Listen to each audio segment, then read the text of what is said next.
em relação ao Brasil, o que eu quero tentar mostrar é que a gente está vivendo, nas próximas talvez 1 a 2 semanas, um momento que vai ser determinante. Há 4 anos a economia brasileira vem todo ano crescendo bem mais do que as pessoas acham que ela vai crescer. Só que está em risco no momento. Está em risco porque preocupações com a política fiscal brasileira têm feito com que o dólar suba muito. Quando o dólar sobe, os produtos importados ficam mais caros, a inflação sobe, a taxa de juros sobe, e com juros mais altos, a disponibilidade de crédito diminui e a consequência acaba sendo menos consumo, menos investimento, menos emprego. Então a gente está com o risco de reverter todo esse quadro positivo.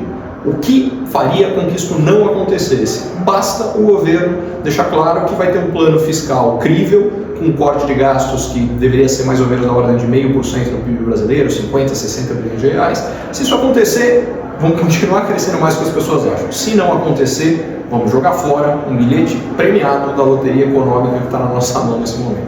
Esse é o terceiro ano consecutivo que o Brasil vai ser o país do G20 que mais cria empregos. O Paraná é melhor do que o Brasil. O Paraná é melhor do que o Brasil por várias questões, por gestão, pela importância que o agronegócio tem no Estado. Por várias razões, o Paraná vem crescendo mais do que o Brasil. Então, quando você vê proporcionalmente a população, o desempenho do Paraná como um todo é melhor. Quando a gente olha as características específicas de Pato Branco, você tem uma cidade onde setor de saúde, educação, agro e tecnologia, de uma forma geral, TI, enfim, são mais relevantes, todos esses setores são entre os setores que mais crescem. Então, não me surpreende que a geração de emprego de Pato Branco em relação à população esteja forte. Qual é o risco que a gente está correndo?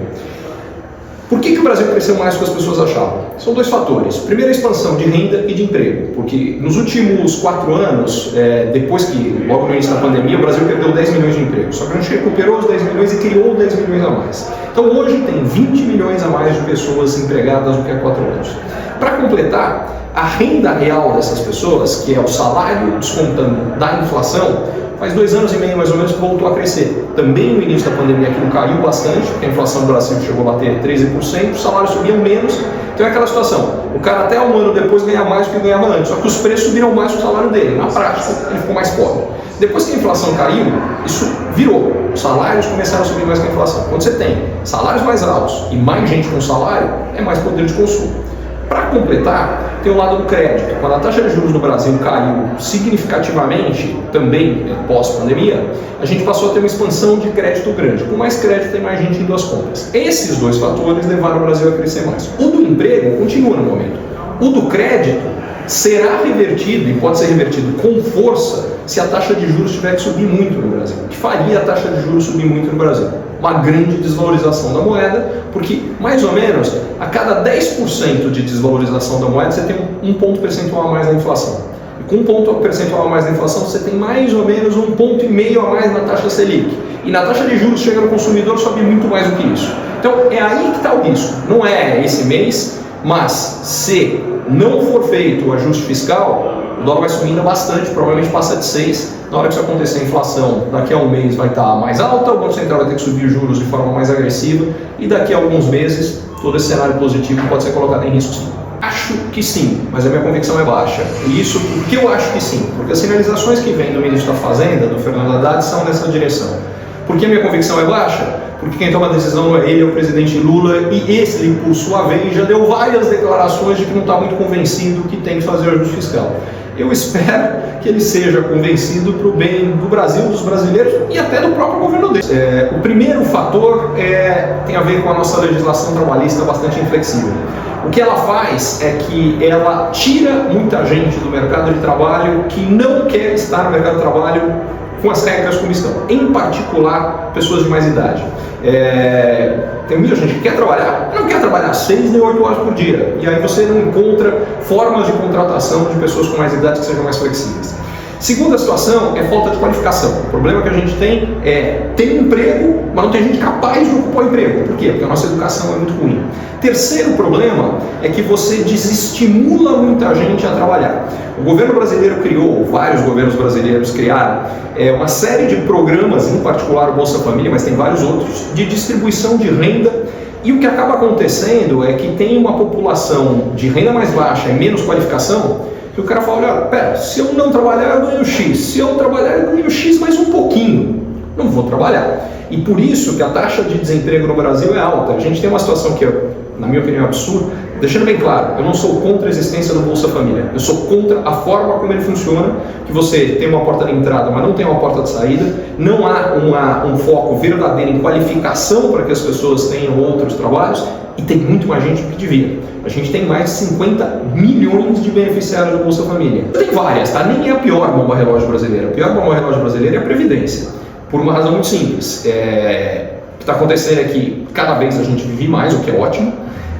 Cada vez as famílias têm menos filhos, porque quanto mais as mulheres entram no mercado de trabalho, menos disposição existe para ver famílias como, na época dos meus avós, 8 filhos era o padrão. Hoje, quem tem 2 já te olham bastante, hein?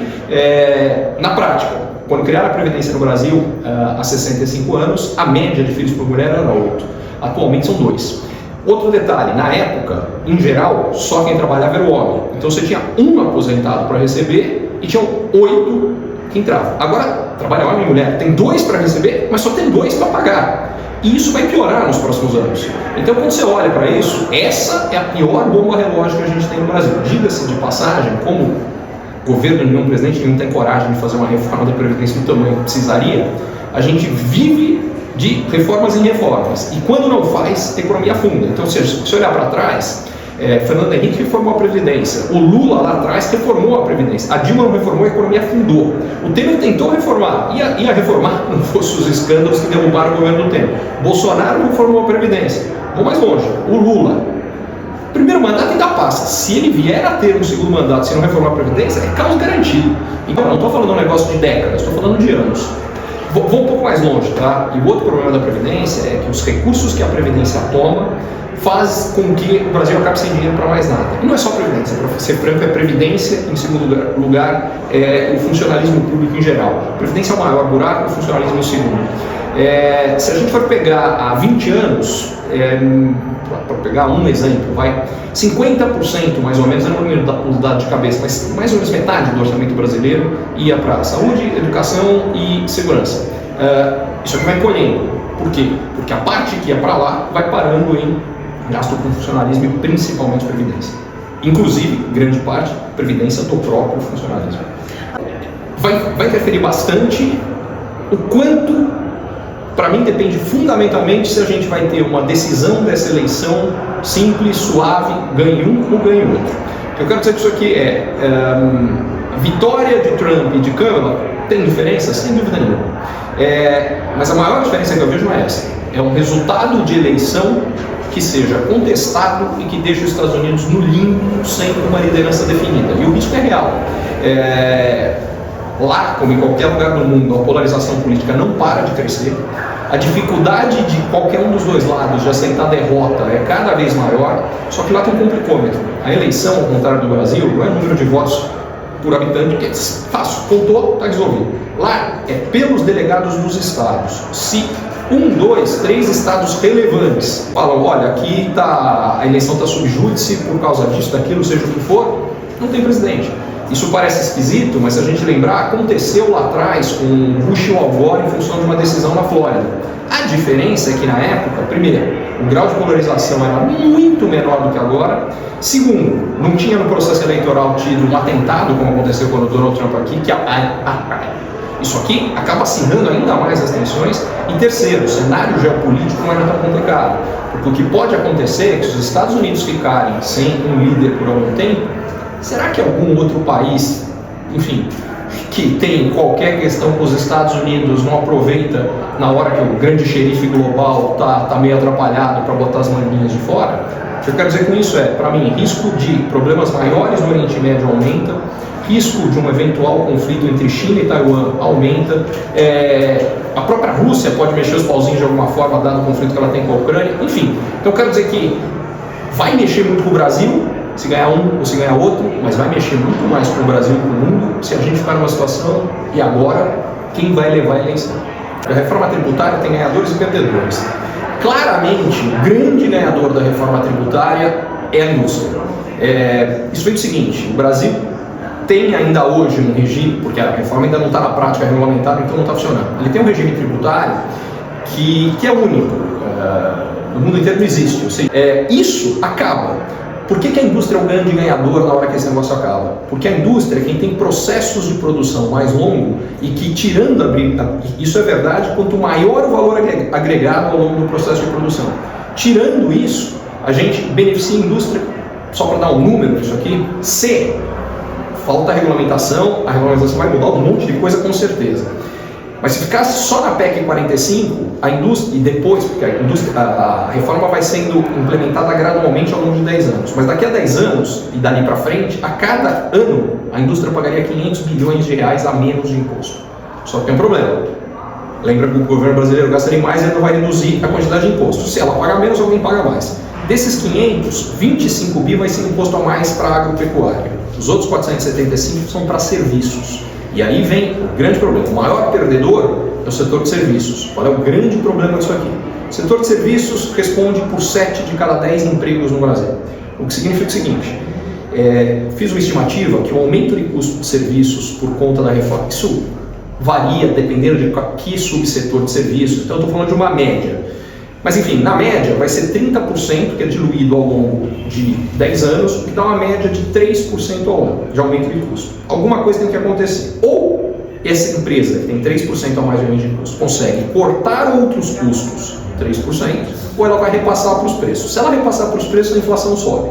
Se ela cortar custo, qual é o principal custo no setor de serviço? Disparado. Mão de obra. A gente vai ter aumento de desemprego, que ajuda a explicar aquela história de reversão do cenário positivo que a gente falava. Então, é uma reforma que tem seus méritos, mas tem deméritos gigantes que não precisaria ter se, antes de fazermos a reforma tributária, tivéssemos feito uma bela reforma administrativa, cortava gasto do governo, a gente fazia uma reforma que podia reduzir de um lado sem ter que jogar a conta para o outro lado. Só que isso nunca aconteceu. Imagina o seguinte, tem um cara que está usando um arado, tem um outro que está usando um trator. O cara com o arado vai conseguir competir com o cara com o trator? Essa é a diferença da inteligência artificial.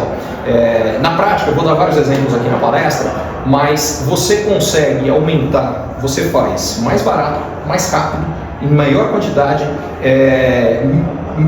melhor, e ainda por cima, você tem acesso a coisas que seriam impossíveis. Deixa eu dar alguns exemplos do que eu estou fazendo com a inteligência artificial. Rapidamente. Um deles, vou te contar qual é o conselho da minha empresa. Quem está no conselho da minha empresa é Elon Musk, Steve Jobs, o Einstein. Se tem a ver com marketing, tem o Washington Olivetti e o Luiz Guanais. Meu ponto é muito simples. Você pega os melhores cérebros e coloca eles para trabalhar para você simplesmente através da inteligência artificial.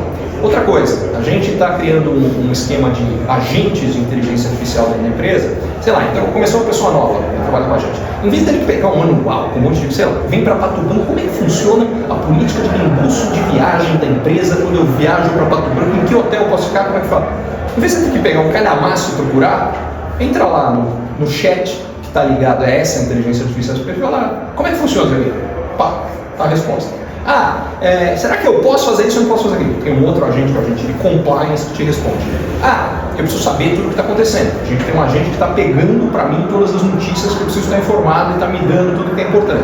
Agora a gente está trabalhando num agente dos agentes. De qual é a lógica? Em vez de eu ter que procurar um agente específico, eu falo um só que manda isso aqui. Enfim, então só para dizer que o que eu estou convencido é que, por hora, talvez daqui a muitos anos isso mude.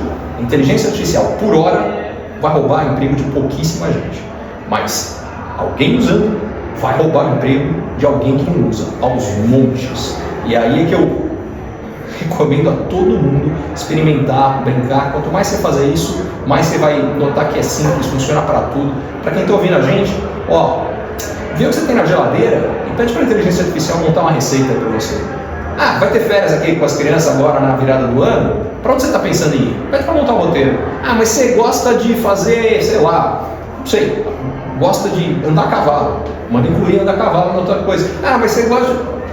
Começa a brincar, você vai perceber que é muito fácil, ajuda demais. E isso vai fazer uma diferença gigante no futuro de todos nós. Porque igualzinho, a gente está conversando, você está filmando isso aqui com um smartphone.